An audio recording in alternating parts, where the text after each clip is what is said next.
안녕하십니까. 숭실사이버대 박준호 교수입니다. 이 시간에는 땅구랑 48편째로 해서 사실은 47편서부터는 최근에 코로나19에 의한 그 부동산 경기에 대한 예측들이 이제 좀 개인분들이 유튜브로 저와 똑같이 방송을 하고 있는데, 오늘 3월 22일 날짜입니다. 근데 오늘 아침에 이제 뉴스를 들어봤더니 우리나라는 드디어 이제 마이너스 경제 성장으로 나가고, 그다음에 세계 경제도 상당히 안 좋다라고 합니다. 그런데 제가 47편서부터 이 내용을 얘기했었던 거는 제목에 다른 것처럼 코로나19 부동산 폭망론, 소위 말해서 이제 크다랗게 떨어질 거다라고 그랬는데, 이거는 이제 사이비 종교의 종말론하고 다를 바 없다라는 제 견해를 여러분 주제로 해서 오늘 48편째 시간을 가져보겠습니다.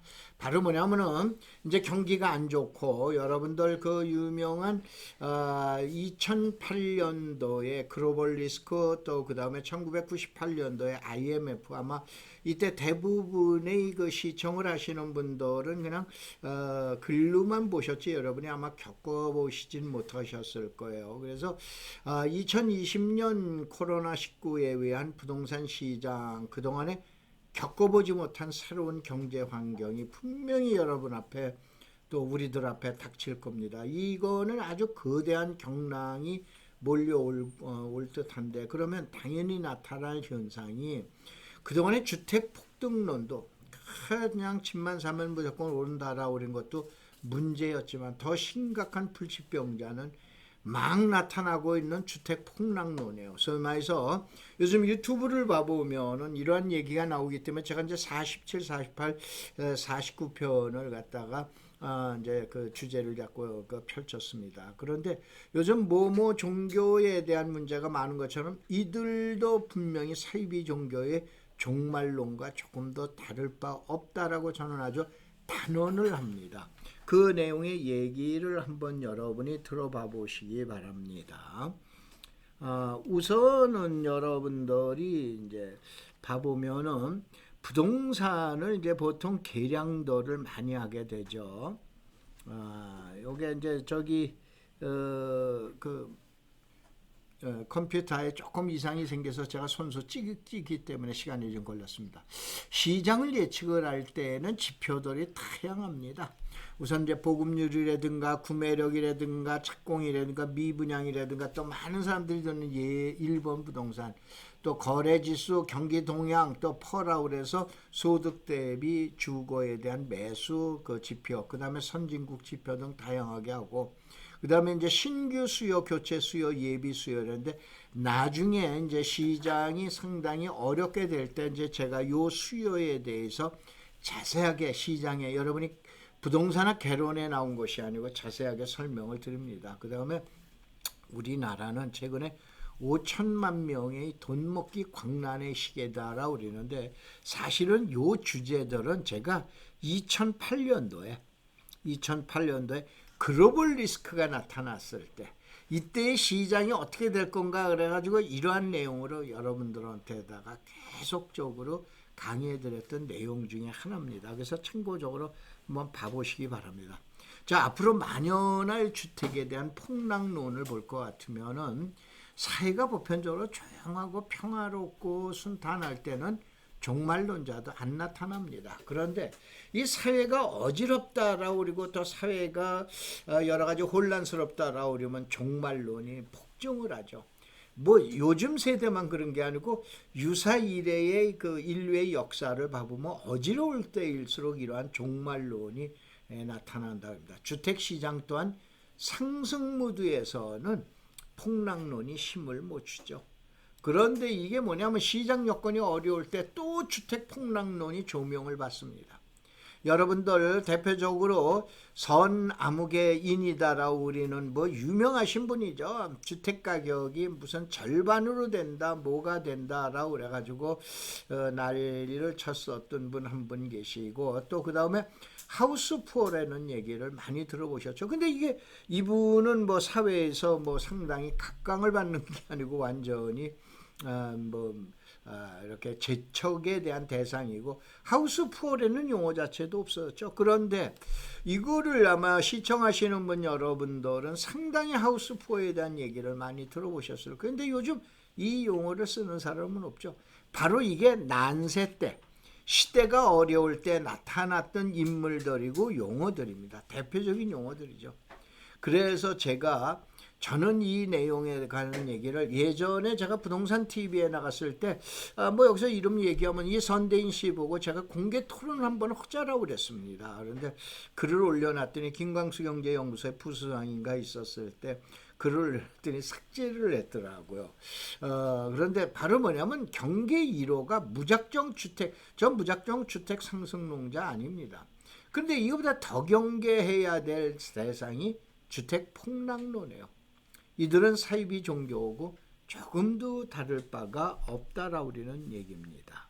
자, 우리가 이제 보편적으로 이제 한번 봐보면은 경계 대상 이론의 부동산 폭등론은 뭐 소득이 증가한다, 인플레이션에 대한 해지다, 부동산 불패론이다, 뭐 이렇게 해가지고 얘기하고 소득과 그 다음에 경기 후퇴 이제 하락론자를 보면은 경기가 후퇴하죠, 인구가 감소하죠, 고령화죠, 일본 부동산이죠. 이 대표적인 4개 요소는 요즘 유튜브를 보면은 뭐 많은 분들 폭락론자들이 얘기를 하고 있는 얘기입니다. 근데 소득과 분명히 부동산은 불가분의 관계입니다. 즉 부동산은 경제 성장을 먹고 살고 있다라고 봐셔야 돼요. 그런데 반면 부동산은 자산에 대한 방어 효과, 축적 효과가 크기 때문에 경제 성장률을 상회를 합니다. 이걸 보통 인플레라고 그러죠. 그 자산 축적 효과에서 부동산은 가장 아주 인터셉트라고 그러니까 잽싼 재화입니다. 그런데 위기에 약하고 기회에 매우 강한 재화가 바로 부동산입니다. 그래서 욕을 엄청 먹죠. 경제 성장의 뭐 악의 축이다 뭐라고 그래가지고 얘기하고. 그런데 이 주택 경기는 특별히 전면전이 아닙니다. 일반 경기는 지난번에 얘기 드렸는데 전면전이면 부동산 경기는 강남하고 강북하고 따로 놀고 강남하고 경기하고 따로 놀고 그러죠. 이게 게릴라전입니다. 그래서 이게 바로 뭐냐면 완만한 우상향으로 여러분이 늘 생각을 갖고 계셔라라고 그러는데, 자, 우리가 여기서 봐보는 건 이러한 내용에 의해서 과연 우리는 중립된 입장에서 어떤 내용을 볼 것인가를 갖다가 여기서 얘기한 거예요. 그런데 지난번 시간에 제가 이 내용을 잠깐 설명을 하면서 나중에 기회 되면 얘기한다라고 했는데, 제가 옛날에 중개업자들을 실무교육을 공인중개사협회에서 실무교육을 시킬 때 대치우성 31평짜리를 이게 이제 개포우성입니다. 이거 대치우성이라고 그래놨지만 혹시 검색어를 치시면 여러분 개포우성으로 치셔야 돼요. 여기 쌍용 뒤에도 저기 은마 뒤에도 우성이 있고 그러는데 여러분이 개포우성으로 치면은 이 평형이 나옵니다. 이게 31평형으로 보는 건데 이게 영순이 옛날에 80년대 초에 영순이 통장이라고 있었는데 영순이 통장의 최고의 어떻게 되냐면 타켓이 바로 이 대치우성 개포우성입니다. 근데 여기에서 이 좌표만 봐보세요. 1993년도에 3억 천짜리가 2억 7천으로 떨어집니다. 그 다음에 97년도에 요것이 2억 5천까지 또 떨어집니다. 3억까지 올라갔던 게 2억 5천까지 또 떨어져요. 그 다음에 이게 2007년도에 15억 5천까지 올라갔던 게 11억 5천까지 떨어집니다. 그 다음에 여기에서 지난번에 잠깐 얘기했지만은 7년 동안의 불황과 그 다음에 6년 동안에 뭐가 됩니까? 성장이 나타나게 되는 거죠. 그러니까는 이제 상승이 나타나게 되는 거죠. 그래서 요거에 조금 이해가 적어 되신 분은 37편을 47편을 여러분이 이제 그 6편을 이제 여러분이 이제 봐보시기 바랍니다. 그런데 이 내용을 어쨌든 거두절미하고 보면 대치우성이 모델을 한번 보자 이게.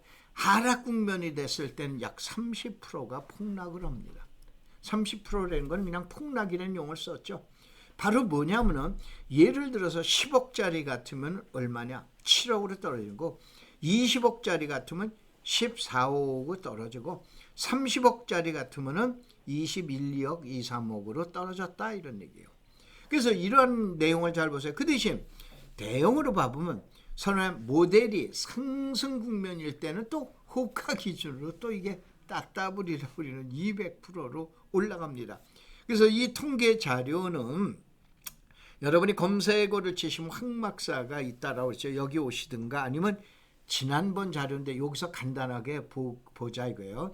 대치 우성을 갖다 상대로 놓고 봤을 때 커플링 일반 경기하고 같이 올라갈 때가 1968년도. 근데 78년도는 일단 문제가 있습니다. 그래서 여기서 이 위로 넣을까 안 넣을까 그러다가 넣어놓고 1988년 올림픽 거쳤을 때 그 다음에 2018년도에 지금 얘기하는 최고 고점으로 올라가고 리먼 브러더스 사태인 글로벌 리스크가 터졌을 때요. 그 다음에 디커플링 효과라고 우리는 건 바로 뭐냐면은 이건 2018년도입니다. 작년, 재작년. 제가 숫자를 잘못 봤습니다. 이 디커플링이라는 건 경제는 좋음에도 불구하고 우리나라가 문제가 있었을 때 아니면 세계 경제가 문제가 있었을 때 그래서 1998년 그 유명한 IMF 2008년도 어떻게 됩니까? 글로벌 리스크. 이 두 개 상황을 봐보자 이거예요. 근데 이때가 어떻게 됐냐? 지금 얘기한 보편적으로 상승하는 시기예요. 68, 78, 88, 2008년, 18년도. 근데 이게 건대 행정론총에 보면 1994년도 5년도에 제 일본에서 베껴는 제 논문이 건대 행정론총에 이제 올라가 있습니다. 그래서 우리나라는 8자 단위로 올라간다라고 하는데 이거를 가장 정확하게 맞춘 게 대치 우성이라고 그러는 거예요. 근데 바로 2008년도 상승 시기이면서도 폭락. 2008년도 98년도 IMF 때 그다음에 2008년도에도 이 같은 폭락 장세를 맞이하는데 이걸 디커플링 효과라고 이제 저는 봤었던 거예요. 한번 이 내용을 한번 보셔야 돼요. 자, 대치 우성의 끝자리가 이제 4자, 8자 때는 올라가는데 4자 때는 또 떨어집니다. 떨어지는데 1974년도 월남 패망이 일어나죠. 중동 전쟁이 일어나고 경기 저점 논쟁이 일어납니다. 제가 대학 다닐 때입니다.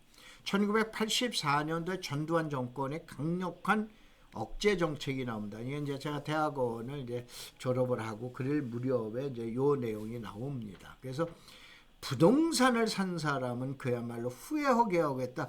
대통령으로서 제일 먼저 발언하신 분이 전두환 대통령이십니다. 전 대통령이세요. 그 다음에 1994년도에 바로 뭐냐면은 1993년도로 나옵니다. 바로 저점으로 가게 됩니다. 2004년도에 정확하게 또 저점으로 떨어집니다. 2014년도에도 바로 장기적인 저점.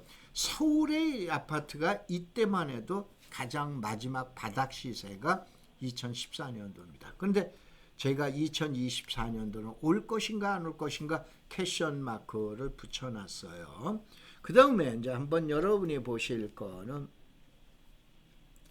자, 시대별로 보셔야 돼요. 이게 가장 여러분들이 일반 전문가하고 다르게 본 내용이니까 좀 보셔야 돼요. 1980년대는 주택 수요가 절대 부족입니다. 1996년도에는 수요자가 소득이 증가되기 때문에 대폭적으로 집 살 사람이 많아져요. 그 다음에 2000년대 들어와 보면 자본잉여라고 그러는 건 하나의 투자에 대한 투기라고 그러죠. 재화의 가치로 봅니다. 사면 남는 거예요. 그러니까 2000년대에는 자본잉여라고 우리는 시장 요인을 보셔야 돼요. 2010년대는 보급률 100%에 다가오기 시작하면서 인구 문제에 따른 시장 요인이 이미 어떻게 되나 부동산 시장, 주택 시장에는 반영돼 있다고 보셔야 돼요.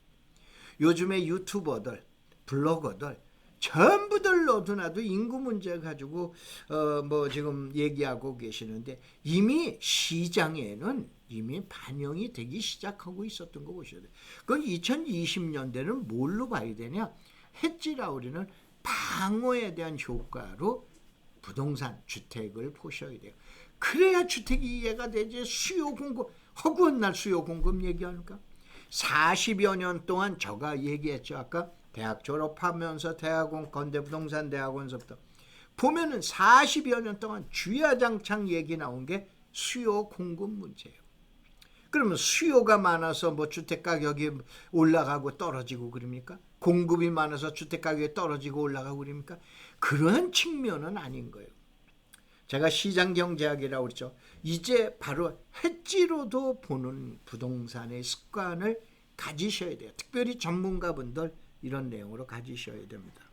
자, 그래서 제가 여기에 대한 내용을 한번 이렇게 봐보면은 이런 얘기를 합니다. 유동자금 1200조가 나옵니다. 그 다음에 제로금리 시대죠.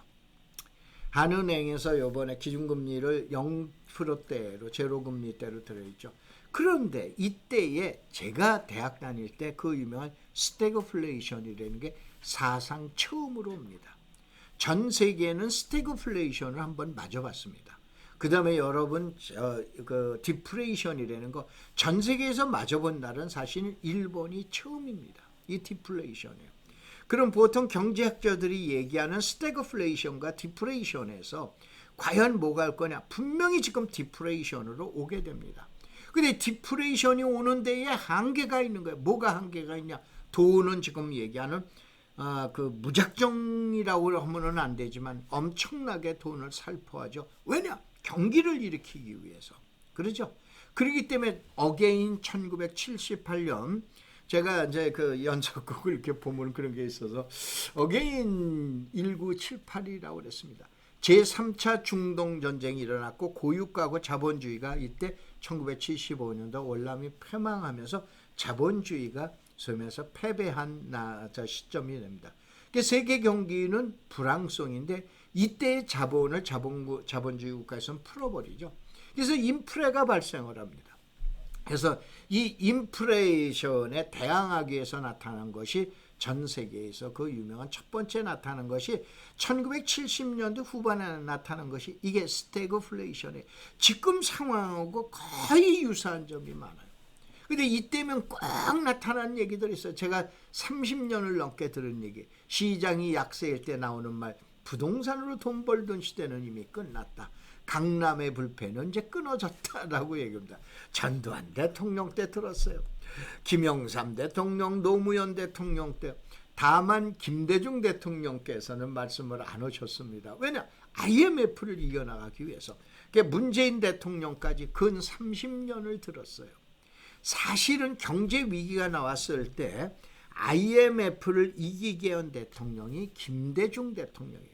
이때 돈을 살포하지 않게 뭐돼? 혹시 이때 여러분들 카드 깡한 거 아세요? 길거리 가면 카드를 지갑에다가 한 7개, 8개 쫙 놓고 다니던 시절이 카드로 해서 소비를 조장을 한 거예요. 인플레를 조장한 거예요. 이게 김대중 대통령이십니다.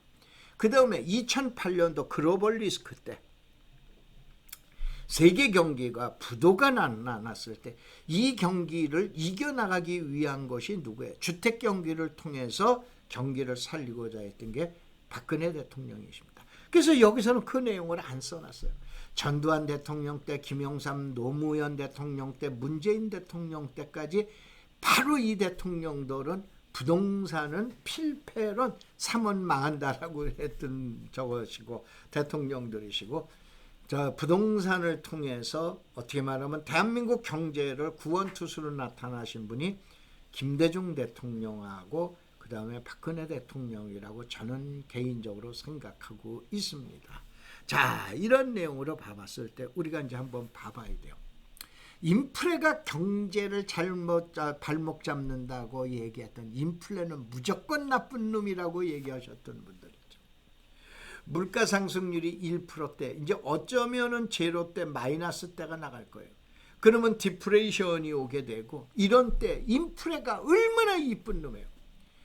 과하면은 밉지만은 어떻게 됩니까? 과하지 않을 때는 이쁜 놈입니다.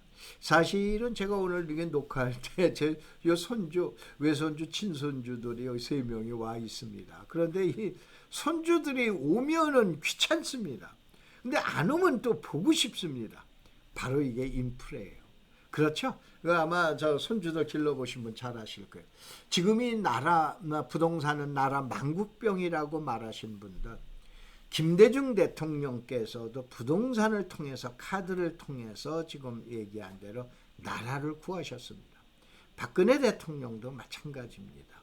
그러면은 자 IMF와 2008년도 경제 위기를 얻었는데 만약에 코로나 바이러스 리스크가 대한민국이나 전 세계를 엄습했다 가정할 때는 뭘로 도대체 구원투수로 여러분이 부를 것 같습니까? 돈 살포하는 것도 한계가 있는 거예요. 1인당 1억씩 드리나요? 1인당 1,000만 원씩 드리나요? 그렇게 할 수는 없잖아요. 그럼 뭔가가 어떻게 되니까 템프테이션으로 해야 돼요. 이렇게 됐을 때 또다시 부동산을 불러올 수도 있다 이런 얘기예요. 이때 나타나는 게 디프레이션이도 아니고 스태그플레이션이다 이런 얘기예요. 그래서 자, 부동산 폭락론에 눈과 귀가 솔깃하시는 분들, 10년 전 하우스 푸어 때도 그랬고 20년 전 IMF 때도 그렇고 30년 전 일본이 주가와 어떻게 됩니까? 부동산 가격이 처음 폭락했을 때도, 폭락의 시점일 때도 그랬고 40년 전 전두환 대통령도 그랬어요. 저는 이거를 겪어본 사람입니다. 그래서 일방적인 내용으로 이거다 저거다 그런 건 없습니다. 폭등론도 문제가 있고 더더욱 심각한 건 폭락론도 문제가 있다 이거예요. 지금은 여러분이 중심을 잡고 계셔야 돼요. 이거는 누가 만든 거예요? 인간이 만든 거 아닙니까? 그렇기 때문에 인간만이, 우리만이 치료와 처방과 대응이 가능한 거예요. 여러분 그렇게 생각을 안 하십니까? 맞죠? 그래서 2020년 코로나19 부동산 시장 분명히 사상 최악의 경랑은 오고 있어요. 분명히 오고 있죠. 여러분들 많이 느끼실 거예요. 1998년 4.3청 국가부동의 IMF 겪었고 2008년도 세계부동의 글로벌 리스크도 겪었어요. 그런데 잘 헤쳐나간 게 대한민국입니다. 2020년 전 세계 바이러스가 전 세계를 공격해오고 고령화 내부 환경 또한 비우호적이에요. 그런데 겁먹지 마시라 이거. 제가 제 얘기를 좀 안 하려고 했는데 제가 금년에 이제 저희 대학에서 이제 그만두는데 만 70이 이제 되면은 더 이상 강의를 안 주게 되죠. 저희 대학 우리 숭실사이버대 285명의 교강사가 있습니다. 이 중에 제가 나이가 제일 많습니다. 그러니까 이제 내년이면은 저도 저걸 하는데 제가 살아보니까 한평생 앞날이 늘 불안했어요. 어느 날 편안하게 산 적이 없어요. 근데 이거를 이겨낸 분이 불안이 더 큰 분, 이겨낸 분과 불안이 더 큰 분, 누가 성공했을까요? 불안보다는 희망을 가진 사람이 우리 동네에 빌딩 갖고 있고 여러분 동네에 건물을 갖고 있는 분들. 성공한 사람들은 분명히 불안을 이겨낸 사람들입니다. IMF와 글로벌 리스크에서 살아난 부동산이 있듯이 위기가 기회임을 부동산의 역사는 증명하고 있습니다. 그래서 시청자 여러분들 1만 원 재테크 모임을 저는 시작을 했어요. 이미. 이번 사건 때문에 온 게 아닙니다. 저희 단체는 사실은 NGO 단체인데 저는 NGO라고 말하기가 싫습니다. 왜 그러냐, NGO 단체에 제가 여러 가지 그 나쁜 점을 많이 봤기 때문에, 그래서 저희는 비영리 단체라고 그럽니다. 그래서 IMF 시절에 이 사막에 고비 사막까지 들어가서 한국인 최초로 나무를 가장 많이 심은 장본이네요. 최근에는 미얀마에다, 여기 이 사진은 1월 28일 날, 금년도 2020년 1월 28일 날 저희 집사람하고 같이 들어가서 이 학교의 그 건물 과정을 보고 있는데, 원래 6월달 개교식인데 그 수치여사 참석해야 되는데 이걸 연기해달라고 지금 일단 미얀마 정부에다 부탁을 해놨습니다. 이게 우리 단체예요. 이게 황막사입니다. 황사 막는 사람들, NGO 단체로 되어 있지만은 저는 비영리 단체 황막사, 황사 막는 사람들입니다. 여기 오세요. 왜 그러냐? 20년 동안 제가 이런 거를 하면서 국가나 기업에게 단 1원 한 장 받은 적 없습니다. 인생을 살다 보니까 누구를 만나냐에 따라서 성공의 지름길입니다. 참 많은 부자를 만들어 놓은 게 우리 황막사입니다. 봉사나 여러분 기금 바라지 않았습니다. 이건 우리 회원들이 아세요. 지금 단체가 설립된 지가 20년인데요. 저 회원들한테 돈 내세요, 회비 내세요 이런 적 단 한 번도 없습니다. 황막사는 소중한 인연, 마지막으로 제가 이제 나이가 이렇게 됐기 때문에 소중한 인연을 만들어 보세요. 황막사는 내년 강의 정년으로 그래서 제가 친칩이라는 소리를 쓰기가 싫어. 7학년이라서 대학도 떠납니다. 그래서 제가 등산 다닐 수 없죠. 또 뭐 노인정 다닐 수 없어서 2025년까지 인생 봉사하고 사회 은퇴하는데, 이게 돈 단 10,000원이면은 여러분이 이 그 모임이나 여기에 오실 수가 있습니다. 희망 바이러스입니다. 누군가는 희망을 전달을 해야 되죠. 그래서 우리 비영리 단체 황 박사가 자, 코로나19이란 코로나 바이러스가 한국 사회를 엄습할 텐데, 이때 저희들 아는 분들끼리 희망 바이러스가 그 나타날 수 있는 그런 바로 뭐냐면 모임을 갖고 있습니다. 검색어는 여러분 다음에 오셔서 황 박사, 황사 막는 사람들입니다. 황 박사를 치시면은 여기에는 이제 여러분들 그 일정한 절차에 의해서 저걸 하시고 그러면은 요즘 코로나 바이러스 때문에 모이질 못하고 있는데, 일주일에 보편적으로 토요일 날, 일요일 날, 또 수요일 날 이렇게 이제 모이기 시작을 합니다. 그래서 코로나 바이러스에 의해서 웬만큼 좀 잠잠해지면은 지속적으로 하는데, 여기에서 참석비가 10,000원뿐이 안 됩니다.